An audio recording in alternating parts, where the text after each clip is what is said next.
penguatan ekonomi syariah lewat pengembangan digitalisasi ekonomi. Kami ini Bapak PJ Wali Kota ada bersama kita yang menandakan bahwa kesungguhan beliau dalam rangka untuk penguatan ekonomi syariah khususnya di Kota Banda Aceh dan bahkan di Pak PJ untuk Aceh. Kita berikan dulu kepada Pak PJ. Ke Masjid Raya Baitul Rahman singgah berteduh, indah berkilau saat hujan reda. Digitalisasi ekonomi syariah semakin tumbuh, membangun Banda Aceh menuju kejayaan dunia. Insyaallah. Alhamdulillah, dari kurun pasca Covid sampai dengan hari ini 2023 kunjungan wisata Aceh itu terus meningkat.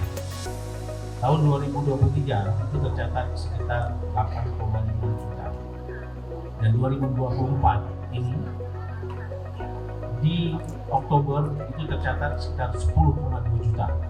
Acara silaturahmi dan talk show MES Aceh dengan tema penguatan ekonomi syariah lewat pengembangan digitalisasi ekonomi dengan resmi kami nyatakan dibuka.